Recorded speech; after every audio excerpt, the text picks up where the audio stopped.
নমস্কার। যুক্তি তর্ক সঙ্গে অর্কয়ে আপনাদের স্বাগত। আপনাদের সঙ্গে আমি অর্কপ্রভ সরকার। 16ই ডিসেম্বর দিদিমণি ভবানীপুরের যে 8টা ওয়ার্ড আছে, মানে ভবানীপুর বিধানসভা কেন্দ্রের, তার পুরপ্রতিনিধি এবং তৃণমূলের যারা বিএলএ হিসাবে কাজ করেছেন তাদের সঙ্গে দীর্ঘ বৈঠক করেন এবং কাউন্সিলরদের রীতিমতো বকাঝকা করেন, তাদের ভূমিকা নিয়ে উষ্মা প্রকাশ করেন। অর্থাৎ এই যে এসআইআর এর পরে দেখা যাচ্ছে ভবানীপুরের মোট ভোটার কত ছিল আগে? 2,06,000। এক ধাপে 44,000-এরও বেশি নাম বাদ পড়েছে। তাহলে মুখ্যমন্ত্রীর নির্বাচনী কেন্দ্র, সেই কেন্দ্রের 44,000 ভোটারের নাম এখনো পর্যন্ত বাদ গেল। মুখ্যমন্ত্রী কি অশনি সংকেত টের পাচ্ছেন? সেই জন্যই কি জরুরি ভিত্তিতে বৈঠক করলেন ভবানীপুর বিধানসভা কেন্দ্রের অন্তর্গত 8টা ওয়ার্ডের তৃণমূলের কাউন্সিলর আর বিএলএদের সঙ্গে? মুখ্যমন্ত্রী কি ভবানীপুরে নিরাপত্তাহীনতায় ভুগছেন?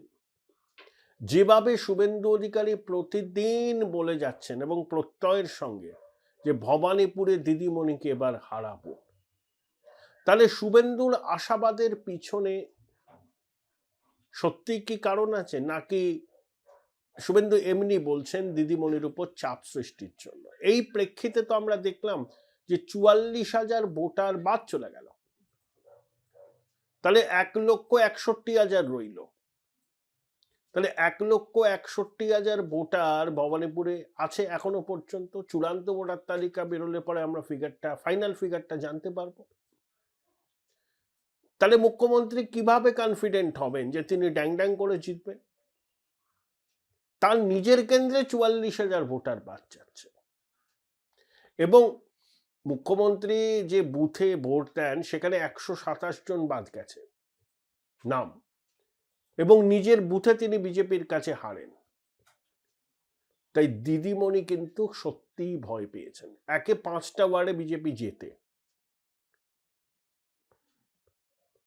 অন্য দুটো ওয়ার্ড থেকে যদি বেশি সংখ্যক নাম বাদ যায়, বিশেষ সম্প্রদায়ের ভোট আছে ওখানে, সেখান থেকে যদি নাম বাদ যায়, তাহলে মুখ্যমন্ত্রীর কাছে সত্যি উদ্বেগের বিষয়। দেখুন, কোনো কেন্দ্র না কারোর গড় ফড় হয় না, ওগুলো সংবাদ মাধ্যম এইসব শব্দবন্ধ তৈরি করে।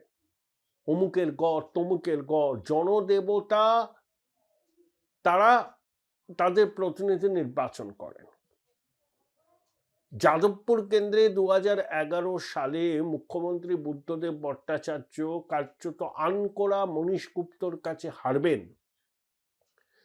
এটা তৃণমূলের কেউ কল্পনা করতে পেরেছিল? যে যাদবপুরে বুদ্ধবাবু হারবেন 20,000 ভোটে 2011-এ, এটা কেউ কল্পনা করতে পারেনি। মমতা ব্যানার্জি পেরেছিলেন? পারেননি।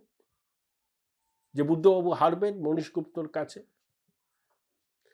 কোনো প্রার্থী পাওয়া যাচ্ছিল না। মনীশবাবু স্বেচ্ছায় প্রার্থী হতে ইচ্ছা প্রকাশ করেন এবং মুখ্যমন্ত্রী সঙ্গে সঙ্গে সেই প্রস্তাব লুফে নেন এবং মনীশবাবুকে প্রার্থী করেন। তাহলে 2011-এ যাদবপুরে যেটা ঘটেছিল, 2026-এ ভবানীপুরে সেটা ঘটবে না, তার কি গ্যারান্টি আছে? কোনো গ্যারান্টি নেই। তারপর এক ধাক্কায় এতগুলো নাম বাদ চলে গেল। এর তাৎপর্য সুগভীর। কলকাতায় 11টা বিধানসভা কেন্দ্র আছে, 25% নাম বাদ চলে গেছে। তাহলে 11টা বিধানসভা কেন্দ্রের সম্ভাব্য ফলাফল আগাম পূর্বাভাস করা ও সেফোলজিস্টদের পক্ষেও এই মুহূর্তে সম্ভব না, কারণ সম্পূর্ণ নতুন সমীকরণ সামনে আসবে। কলকাতার 11টা বিধানসভা কেন্দ্রের ফলাফল কি হতে পারে সেটা তখনই প্রেডিক্ট করা যাবে 2026-এর ফলাফল বেরোনোর পর। সেটাকে ভিত্তি ধরে, সেটাকে মাপকাঠি ধরে যারা সেফোলজি করেন, যারা বিশ্লেষক, তারা বলতে পারবেন যে ট্রেন্ডটা কি হবে। এখন কিচ্ছু বলা যাবে না। ভবানীপুরের ক্ষেত্রেও তাই। আমি বললাম না যাদবপুরে যদি বুদ্ধবাবু হারতে পারেন, অপ্রত্যাশিত, তাহলে ভবানীপুরেও অঘটন ঘটবে না তার কি নিশ্চয়তা আছে? অঘটন কিন্তু আজও ঘটে। মুখ্যমন্ত্রীর নেটিভ ইন্টেলিজেন্সটা সাংঘাতিক। তিনি কিন্তু ভয় পেয়েছেন। সেই যখন সেই দুর্যোগ হলো, প্রাকৃতিক দুর্যোগ, সেই উত্তরবঙ্গ থেকে তিনি ফোনে বলেছিলেন না সুব্রত বক্সিকে, ওই বিজয়া সম্মেলনী, ভবানীপুর আউটসাইডারে বলে যাচ্ছে। তিনি কিছুটা আঁচ করতে পেরেছেন যে এবারে ভবানীপুর খুব একটা নিরাপদ নয় তার পক্ষে। তারপর তিনি এই যে আউটসাইডার বললেন, ভবানীপুরে গুজরাটি, মারোয়াড়ি, পাঞ্জাবি প্রচুর আছে, অনেক বহুতল আছে। সেই বহুতলের অলিন্দে যদি বুথ তৈরি হয়, ওই বহুতলের বাসিন্দাদের 100টার মধ্যে 90টা ভোট তৃণমূলের বিরুদ্ধে পড়বে। আর যে ভোট ব্যাংকে ভরসা করে ভবানীপুরে বৈতলনী পার হন, শোভনদেব চট্টোপাধ্যায়, রুদ্রনীল ঘোষের যে লড়াই হয়েছিল, তাতে রুদ্র যথেষ্ট লড়াই দিয়েছিলেন, কিন্তু ওই বিশেষ সম্প্রদায়ের অধ্যুষিত দুটো ওয়ার্ড থেকে শোভনদা প্রচুর লিড পেয়েছিলেন, সেই জন্য রুদ্রকে হারতে হয়েছিল। কিন্তু বাকি ওয়ার্ডে প্রায় সমান সমানের লড়াই করেছিলেন তিনি। তাহলে এখন যদি সেখানে 44,000 ভোট এক ধাক্কায় বাতিল হয়ে যায়, তখন খেলাটা দিদিমণির কাছে মুশকিল হয়ে যাবে, যতই তিনি খেলা হবে বলুন না কেন।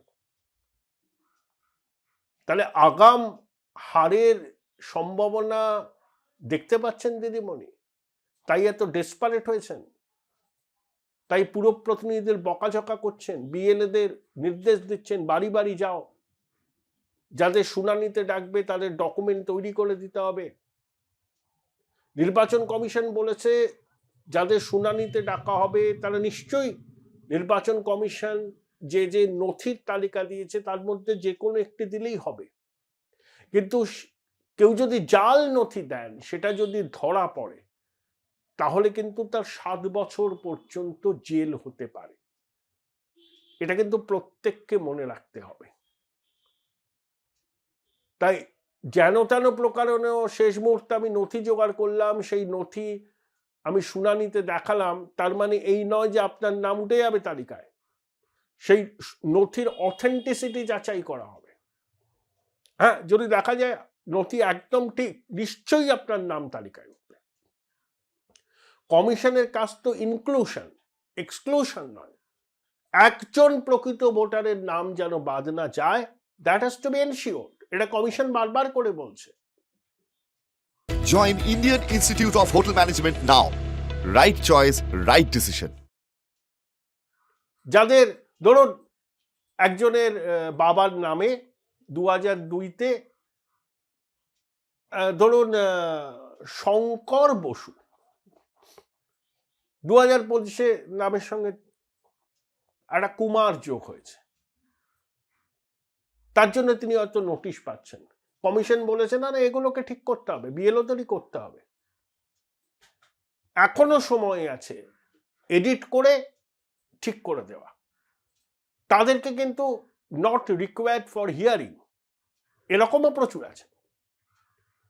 ওই যে 1,60,00,000 লোককে কমিশন শুনানির জন্য ডাকবেন, একটা ন্যারেটিভ তৃণমূল তৈরি করছে যে এদের নাম বাদ দেওয়া হবে না।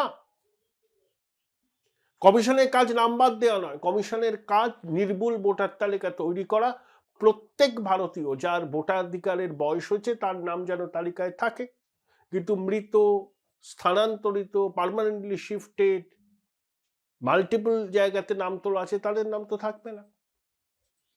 তাই কমিশন বলছে এই ত্রুটিগুলো বিএলওদের সংশোধন করতে হবে। যখন শুনানি হবে, প্রতিদিনের শুনানির পর সেটা দিল্লিতে যাবে, অডিট হবে। 294টা কেন্দ্রে একজন করে ইয়ারও, 3,000-এর উপর এই আরোকে জোগাড় করা হচ্ছে, এবং বিএলওদের আগামী 1-1.5 মাস কোনো ছুটি নেই। এইগুলো রেকটিফাই হয়ে যাবে।